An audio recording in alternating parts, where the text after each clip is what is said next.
Assalamualaikum warahmatullahi wabarakatuh. Nama saya Kasia, NIM E2019-4038 dari kelompok 2. Di sini saya akan melanjutkan penjelasan dari pemateri kedua, yaitu yang ketiga tentang teori interaksionisme simbolis. Teori interaksionisme simbolis ini memahami realitas sebagai suatu interaksi yang dipenuhi berbagai simbol, di mana simbol yang dimaksud tersebut yaitu objek sosial dalam interaksi yang digunakan sebagai perwakilan dan komunikasi yang ditentukan oleh orang-orang yang menggunakannya, di mana hal tersebut dapat berwujud benda, bunyi, kata, gerak, tubuh, serta tindakan yang dilakukan orang untuk memberi arti dalam berkomunikasi dengan orang lain. Pada intinya, teori ini menjelaskan tentang kerangka referensi untuk memahami bagaimana manusia bersama dengan orang lain, menciptakan dunia simbolik, dan bagaimana cara dunia membentuk perilaku manusia. Dalam teori interaksionisme simbolis ini, terdapat 4 asumsi yang dikemukakan oleh Turner, yaitu yang pertama, manusia adalah makhluk yang mampu menciptakan dan menggunakan simbol. Maksudnya, ketika tindakan sosial dilakukan oleh 2 orang atau lebih, maka pada saat itu mereka sedang menggunakan atau menciptakan simbol. Misalnya, kita mempunyai seorang adik atau ponaan yang umurnya masih anak-anak. Kemudian dia bermain dengan teman sebayanya. Nah, mereka memainkan tepak pensil untuk dijadikan mobil-mobilan. Nah, tanpa kita sadari, pada saat mereka bermain, mereka telah menciptakan sebuah simbol, yaitu dengan memaknai tepak pensil tersebut sebagai simbol mobil. Misalnya, mereka menirukan suara mobil yang sedang melaju. Yang kedua, manusia menggunakan simbol untuk saling berkomunikasi. Maksud simbol di sini yaitu seperti bunyi, gerak, kata, dan lain sebagainya.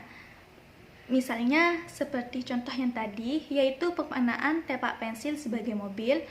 Pasti sebelum mereka bermain mobil-mobilan, mereka perlu saling berkomunikasi. Bermain tidak akan bisa berlangsung atau terjadi jika tidak terjadi saling berkomunikasi. Oleh sebab itu, anak-anak tersebut menggunakan tepak pensil sebagai simbol mobil agar mereka bisa saling berkomunikasi untuk bisa saling main. Yang ketiga, manusia berkomunikasi melalui pengambilan peran atau role taking. Untuk memahami asumsi ini, terlebih dahulu kita harus memahami apa sih konsep pengambilan peran itu. Nah, pengambilan peran merupakan proses pengambilan peran yang mengacu pada bagaimana kita melihat situasi sosial dari sisi orang lain, di mana dari dia kita memperoleh respon. Dalam proses pengambilan peran, seseorang menempatkan dirinya dalam kerangka berpikir orang lain. Misalnya, berupaya memposisikan diri dalam perspektif berpikir dosen, atau perilaku seseorang seperti yang dilakukan oleh dosen. Yang keempat, masyarakat terbentuk, bertahan, dan berubah berdasarkan kemampuan manusia untuk berpikir, untuk mendefinisikan, untuk melakukan refleksi diri, dan untuk melakukan evaluasi. Nah, dengan kemampuan tersebut, melalui proses interaksi, manusia membentuk, mempertahankan, dan merubah masyarakat. Misalnya, lembaga perkawinan dibentuk, dipertahankan, dan diubah melalui kemampuan aktor-aktor yang membentuknya dalam berpikir, mendefinisikan, refleksi diri, dan evaluasi melalui interaksi sosial. Yang terakhir, yaitu teori pertukaran. Teori ini merupakan teori yang berkaitan dengan tindakan sosial yang saling memberi atau menukar objek yang mengandung nilai antar individu berdasarkan tatanan sosial tertentu. Objek yang ditukarkan tidak berbentuk benda nyata, namun hal-hal yang tidak nyata. Adapun bentuk perilaku sosial seperti persahabatan atau perceraian yang mana tidak lepas dari soal pertukaran.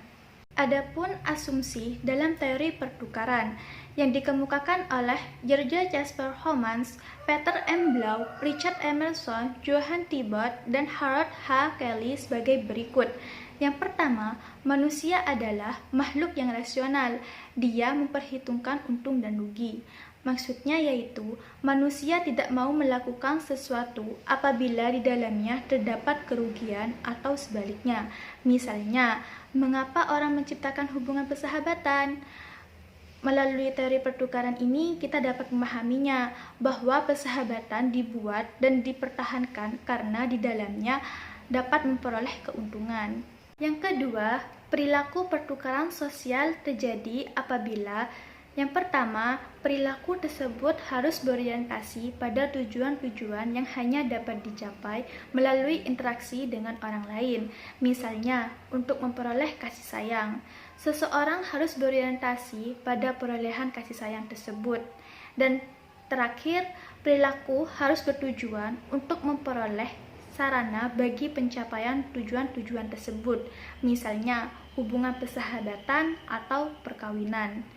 Dan yang ketiga, transaksi-transaksi pertukaran terjadi hanya apabila pihak yang terlibat memperoleh keuntungan dari pertukaran itu. Misalnya, hubungan persahabatan dan perkawinan tidak mungkin terjadi kalau ada pihak yang tidak memperoleh keuntungan. Mungkin hanya itu yang bisa saya sampaikan. Kurang lebihnya saya mohon maaf. Wassalamualaikum warahmatullahi wabarakatuh.